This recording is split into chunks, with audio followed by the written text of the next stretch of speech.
ورحمة الله وبركاته. الحمد لله رب العالمين، والصلاة والسلام على أشرف الأنبياء والمرسلين وعلى آله وأصحابه أجمعين، أما بعد، فأعوذ بالله من الشيطان الرجيم. بسم الله الرحمن الرحيم. إن الله وملائكته يصلون على النبي يا أيها الذين آمنوا صلوا عليه وسلموا تسليما. صلى الله على سيدنا محمد وآله وأصحابه وسلم. صلى الله على سيدنا محمد وآله وأصحابه وسلم. صلى الله على سيدنا محمد وآله وأصحابه وسلم. رب اشرح لي صدري ويسر لي أمري واحلل عقدة من لساني يفقهوا قولي. سبحانك لا علم لنا إلا ما علمتنا إنك أنت العليم الحكيم. সম্মানিত উলামায়ে কিরাম, পিতৃসমতুল্য দাড়ি পাকা মুরব্বান আযম, অত্র এলাকার সর্বস্তরের দিনদার পরহেজগার নামাজি আমার শ্রদ্ধেয় ভাই বন্ধুগণ, রব্বুল আলামিনের দরবারে শুকরিয়া আদায় করছি যে মহান রব্বুল ইজ্জত আজকের এই মুবারকময় দিনে, বরকতময় সময়ে, রহমতপূর্ণ স্থান, পৃথিবীর সর্বোৎকৃষ্টতম জায়গা আল্লাহর ঘরে এসে বসে জুমা পূর্ববর্তী আমাদের সংক্ষিপ্ত আলোচনায় অংশগ্রহণ করার সুযোগ, সুস্থতা ও তৌফিক দান করেছেন। সে রব্বুল আলামিনের দরবারে শুকরিয়া আদায় করে কোরআন খোলে মুহাব্বতের সাথে বলি আলহামদুলিল্লাহ। লক্ষ কোটি তার চেয়ে অধিক দরুদ সালামের হাদিয়া আল্লাহ তাআলা আমাদের সকলের পক্ষ থেকে রহমাতুল্লিল আলামিন সাইয়্যিদুল মুরসালিন শফিউল মুযনিবিন মুহাম্মদুর রাসূলুল্লাহ সাল্লাল্লাহু আলাইহি ওয়াসাল্লামের নূরানি কদম মোবারকে পৌঁছে দিন। সকলে বলি আল্লাহুম্মা আমিন। হাজির, আজকে আমরা আমাদের সংক্ষিপ্ত পরিসরে সুনির্দিষ্ট সময়ের ভিতরে ইনশাআল্লাহ আল ফাউজু ফিল হায়া, অথবা আমাদের জীবনে সফলতা, এই ব্যাপারে কোরআন এবং হাদিসের আলোকে আমরা সংক্ষিপ্ত একটি আলোচনা রাখার চেষ্টা করবো ইনশাআল্লাহ। আল্লাহ তাআলা আমাদের এই আলোচনাকে ইখলাসের সাথে করার, বোঝা, আমাদের প্রাত্যহিক জীবনে আমল করার তৌফিক দান করুন। সকলে বলি আল্লাহুম্মা আমিন। হাজিরিন, আল্লাহ রাব্বুল আলামিনের ইজ্জত কোরআনে কারিমে প্রায় 114টি সূরা দিয়েছে। সেখান থেকে 30 পারার একটি ছোট সূরা, সূরাতুশ শামস। শামস এই সূরায় আল্লাহ তাআলা 5টি জিনিসের শপথ করেছেন। এরপরে 5টি আয়াতে 5টি জিনিসের শপথ করে পরবর্তীতে একটি বিষয় তিনি অবতারণা করেছেন, মানুষের দৃষ্টিপাত করেছেন, মানুষকে উপদেশ দিয়েছেন। এখানে রব্বুল আলামিন ইজ্জত মানুষের যে নেয়ামত হিসেবে তার জ্ঞান, প্রজ্ঞা, বিবেক, চিন্তা শক্তি, কথা বলার শক্তি, শোনার শক্তি, হাঁটার শক্তি, কাজ করবার শক্তি, মেধা, প্রতিভা, বিচক্ষণতা, এগুলি দান করেছেন একমাত্র মানুষকে। যেহেতু মানুষ আশরাফুল মাখলুকাত, যেভাবে মানুষকে দিয়েছেন ঠিক তেমনিভাবে মানুষের হিসাব নিকাশের ব্যবস্থাও রেখেছেন। সুতরাং মানুষকে আল্লাহ তাআলা যত বেশি নিয়ামত দিয়েছেন, সে সমস্ত নিয়ামতের কষ্ট করবেন কে? কোরআন কারীমে সূরাতুত তাকাসুর ছোট একটি সূরা, সেখানে আছে সুম্মা লাতুসআলুন্না ইয়াউমাইযিন আনিন নাঈম। নাঈম শব্দের অর্থ হচ্ছে নিয়ামত রাজি। আল্লাহ তাআলা সেদিন অবশ্যই অবশ্যই আরবি গ্রামারে কোনো এখানে একটি গ্রামাটিক্যাল একটি বিষয় আছে, সেখানে কোনো একটি বিষয়কে সহজভাবে বলা, আরেকটি বিষয়কে অবশ্যই অবশ্যই তাগিদ দিয়ে, খুব গুরুত্ব দিয়ে, খুব মজবুতভাবে বোঝানোর জন্যে একটি গ্রামাটিক্যাল কিছু নিয়ম আছে। সেখানে এই শব্দ আল্লাহ তাআলা এখানে ব্যবহার করেছেন, বলেছেন অবশ্যই অবশ্যই, সেখানে কোনো সন্দেহের অবকাশ নেই। মানুষকে, প্রত্যেক মানুষকে তার প্রাপ্ত নিয়ামত সম্পর্কে জিজ্ঞাসিত হবেন, জিজ্ঞাসা করবেন কে? সুম্মা লাতুসআলুন্না, এই আয়াত আমরা সকলে জানি না? জানি। সুম্মা লাতুসআলুন্না ইয়াউমাইযিন আনিন নাঈম, সেদিন মানুষের সমস্ত নিয়ামতের ব্যাপারে জানতে চাওয়া হবে, জানতে চাওয়া হবে, প্রশ্ন করা হবে। মানুষের জ্ঞান নিয়ামত, মেধা নিয়ামত, চোখ নিয়ামত, হাত পা নিয়ামত, সন্তান সন্ততি নিয়ামত, মানুষের ক্ষমতা নিয়ামত, ঘর বাড়ি নিয়ামত, পরিবার পরিজন নিয়ামত, সন্তান সন্ততি নিয়ামত, ধন সম্পদ নিয়ামত, সমস্ত কিছু নিয়ামত দিয়েছেন কে? এরপর আমাদের এই যে শরীর, আমি প্রায় সময় বলি আমরা এখানে সুস্থ আছি বিদায়ী সকালে ফ্রেশ হয়ে গোসল করে পবিত্র কাপড় চোপড় পরে হেঁটে হেঁটে মসজিদে এসে নীরবে নিবৃত্তে আমরা কথা বলছি, শুনছি। আমরা এই মুহূর্তে সকলে সুস্থ আছি কিনা বলেন? আমাদের অক্সিজেন কাজ করছে, কার্বন ডাইঅক্সাইড কাজ করছে, ব্লাড সার্কুলেশন কাজ করছে, আমাদের সমস্ত অঙ্গ প্রত্যঙ্গের যেগুলি যেখানে যেভাবে কাজ করার কথা, আমাদের একেবারে হার্ট থেকে হৃৎপিণ্ড থেকে শুরু করে সমস্ত কিছু সুন্দরভাবে কাজ করছে বিধায়ী আমরা এখানে। যাদের কাজ করছে না তারা কেউ হাসপাতালে, কিংবা আমাদের অনেক মুরব্বিয়ান আজম, অনেক ভাই বন্ধু ঘরে বিছানায় আছে নাকি নাই? আছে। তাহলে এই যে আমরা এখানে সুস্থতার সাথে বসে আছি, প্রতিটা ক্ষণ, প্রতিটা সেকেন্ড, প্রতিটা মুহূর্ত নিয়ামতের ভিতর আছি কার? কার নিয়ামতের ভিতরে? আল্লাহর নিয়ামতের ভিতরে। আল্লাহ তাআলা সূরাতুশ শামস শুরু করছেন। শুরু করার পরে শপথ করার পরে আল্লাহ তাআলা মানুষের বলছেন আমি মানুষের সমস্ত কিছু নিয়ামত দিলাম।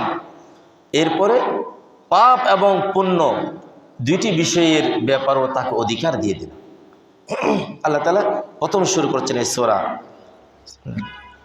ওয়াশ-শামসি ওয়া-দুহাহা ওয়াল-কমারি ইযা তালাহা ওয়ান-নাহারি ইযা জাল্লাহা ওয়াল-লাইলি ইযা ইয়াগশাহা ওয়াস-সামাই ওয়া-মা বানাহা ওয়াল-আরদি ওয়া-মা তাহাহা ونفس وما سواها।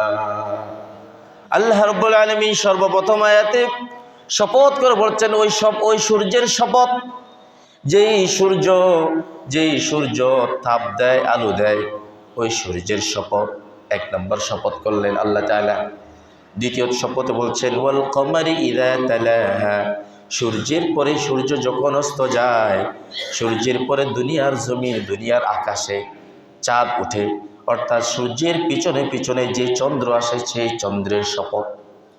শপথ করছেন কে? আল্লাহ। ওয়াল কমারি ইযা তালাহা, সূর্যের শপথ করার পর আল্লাহ তাআলা বললেন ওয়ান নাহারি ইযা জাল্লাহা, যেই সূর্য দিনের বেলায় আলো বিকিরণ করে, আলো দেয়, দুনিয়াকে আলোকিত করে দেয়, ওই দিনের শপথ। এরপর আল্লাহ তাআলা বললেন ওয়াল-লাইলি ইযা ইয়াগশাহা, ওই রাতের শপথ, যখন রাত আসলে পরে সূর্য রাতকে ডেকে দেয়। যে রাত সূর্যকে ডেকে দেয়, সূর্যকে কেন্দ্র করে চারটি শপথ এখানে আল্লাহ তাআলা বলে, সূর্যের শপথ, চন্দ্রের শপথ, রাতের শপথ, দিনের শপথ এবং রাতের শপথ। এরপরে আল্লাহ তাআলা আবার তিনটি বিষয়ে শপথ করছেন। আল্লাহ তাআলা বলছেন ওয়াস-সামাই ওয়া-মা বানাহা ওয়াল-আরদি ওয়া-মা তাহাহা ওয়া নাফসিন ওয়া-মা সাওয়াহা, ওই আসমানের শপথ, ওই আসমান এবং ওই আসমান যিনি সৃষ্টি করেছেন, সুবিস্তৃতভাবে তৈরি করেছেন, সেই মহান রব্বের শপথ।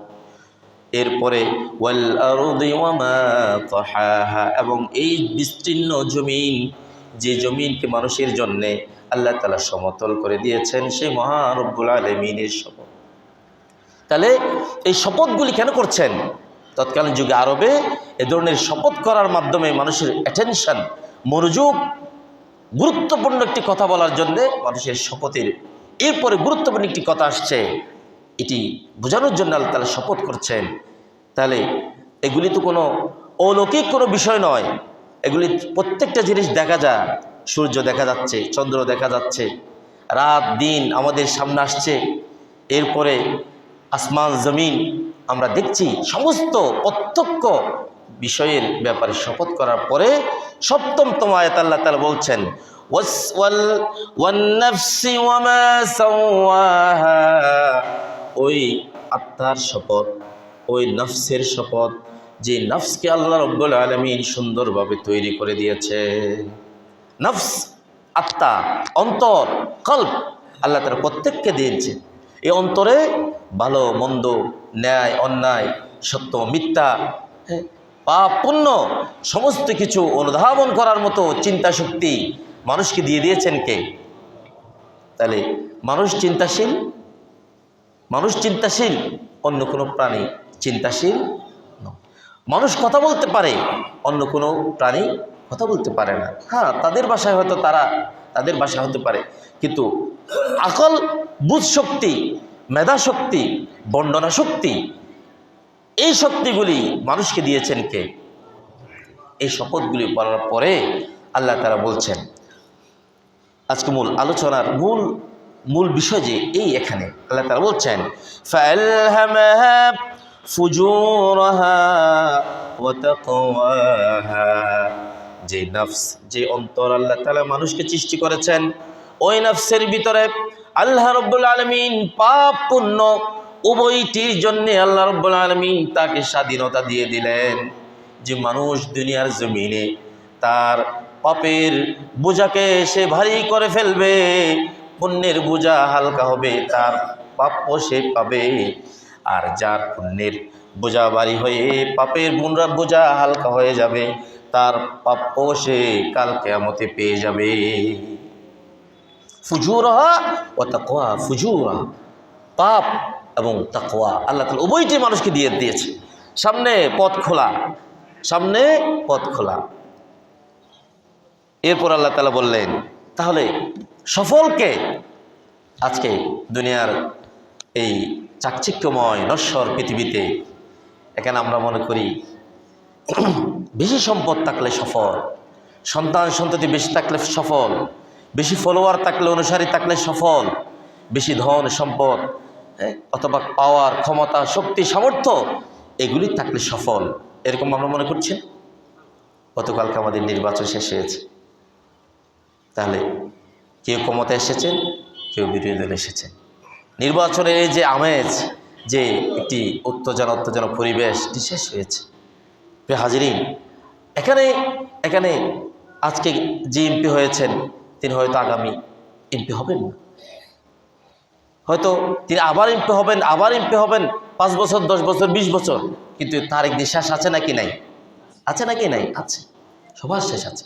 গত কিছুদিন আগে, এই যে কয়েকদিন, গত সপ্তাহে মনে হয় আমাদের দেশে এক লোক মারা গেলেন না, 5 বারের এমপি ছিলেন, মন্ত্রীও ছিলেন, হাসপাতালে জেলখানায় মারা গেলেন মনে হয়। তাহলে প্রত্যেক মানুষের, প্রত্যেক প্রাণীর শেষ আছে নাকি নাই? তো মুমিন হিসেবে আমাদের সফলতা কোথায়? আমি মন্ত্রী হলাম, এমপি হলাম, আমি অনেক ধন সম্পদের মালিক হলাম, আমি অনেক গ্র্যাজুয়েট হলাম, আমি এই দুনিয়ার জীবনে অনেক পাওয়ারের মালিক হলাম, আমি অনেক বড় শিক্ষিত হলাম, প্রতিষ্ঠিত হলাম, ঘর বাড়ি, ধন সম্পদ, টাকা পয়সা, সন্তান সন্ততি, সে কোনো কিছু শেষ নাই। সেখানে কি সফলতা, নাকি অন্য জায়গায় সফলতা? আমরা কি দুনিয়ার এই মাপকাঠি দিয়ে সফলতা মাপবো, নাকি আল্লাহর দেওয়া কথা অনুযায়ী সফলতা মাপবো? বলেন। কারণ আমি আপনি আজকে শেষ, কালকে আপনারা সবাই আমাকে জানাজা দিয়ে কবরস্থানে রেখে আসবেন। শেষ দুনিয়ার জীবনের, এখানে এই পাঠ শেষ, অন্য একটি জগতের পথ চলা শুরু। এই জন্য আল্লাহ তাআলা বলছেন সফলকে, দুর্ভাগাকে। আল্লাহ কোরআন সমস্ত কিছু শপথের পরে আল্লাহ তাআলা পরবর্তী 8 এবং 9 এবং 10 এই আয়াতগুলির ভিতরে আল্লাহ তাআলা বলছেন فألهمها فجورها وتقواها قد أفلح من زكاها وقد خاب من دساها ওই ব্যক্তি সফল, ওই ব্যক্তি প্রকৃত সফল কাম যে ব্যক্তি তার আত্মাকে, যে আত্মা আল্লাহ রাব্বুল আলামিন তাকে নিয়ামত হিসেবে দিয়েছেন, যে আত্মায় যে অন্তরে পাপ পুণ্যের স্বাধীনতা দিয়েছেন, ওই ব্যক্তি প্রকৃত সফল ব্যক্তি যে তার অন্তরকে পরিশুদ্ধ করতে পেরেছে, যে ব্যক্তি তার অন্তরকে পরিশুদ্ধ করতে পেরেছে আমাল সালিহাতের মাধ্যমে, পুণ্যের মাধ্যমে, ভালো কাজের মাধ্যমে, ওই ব্যক্তি সফল। দুর্ভাগাকে ওয়াকাদ খাবা মান দাসসাহা, ওই ব্যক্তি প্রকৃত দুর্ভাগা যার ধন সম্পদ নাই, ক্ষমতা নাই, টাকা নাই, পয়সা নাই। মূলত ওই ব্যক্তি দুর্ভাগা নয়, ওই ব্যক্তি দুর্ভাগা, ওই ব্যক্তি ব্যর্থ যে তার অন্তঃকরণকে পরিশুদ্ধ করতে পারে নাই, যে তার অন্তঃকরণকে দাবিয়ে রাখতে পারে নাই।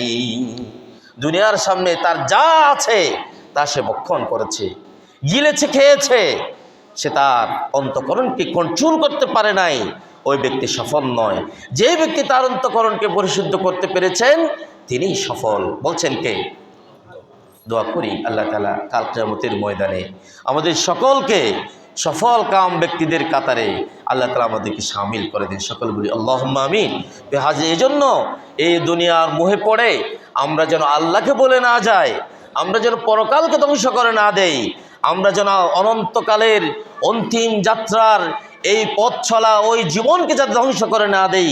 এই জন্য আল্লাহ তাআলা বলেছেন ওয়ালা তাকুনু কাল্লাযীনা নাসুল্লাহা ফানসাহুম আনফুসাহুম উলাইকা হুমুল ফাসিকুন। ও পৃথিবীর মানুষ, যুগে যুগে এই পৃথিবীতে অনেক মানুষ এসেছে আবার গিয়েছে, কিছু মানুষ ছিল যারা আল্লাহকে ভুলে গিয়েছে, তোমরা তাদের মতো হইও না। বলছেন কে? উপদেশ দিচ্ছেন ওয়ালা তাকুনু, তোমরা হইও না তাদের মতো যারা নাসুল্লাহ, যারা আল্লাহকে ভুলে গিয়েছে। ফলে কি হলো? যারা আল্লাহকে ভুলে গিয়ে এই দুনিয়াকে আহরণ করার জন্য আল্লাহকে ভুলে গেল, পক্ষান্তরে আল্লাহ তাদেরকে ভুলে গেলেন।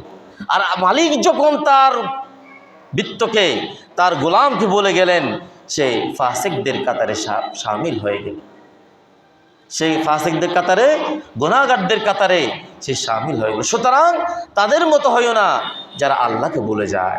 আমরা দোয়া করি যারা আল্লাহকে বলে না যান তাদের কাতারে আল্লাহ তাআলা আমাদের শামিল করে দিয়ে সকলে বলি আল্লাহুম্মা আমিন। হাজির এই জন্য নফস, এটি যখন নফসের আত্মার গুনাহের কি হয়, অংশ যখন বেড়ে যাবে তখন কি হবে? অন্তর তুমিলু ইলা শাহওয়াত, অশ্লীলতার দিকে, পাপাচারের দিকে, ফহশাতের দিকে, জিনা ব্যভিচারের দিকে অন্তঃকরণ কি হবে?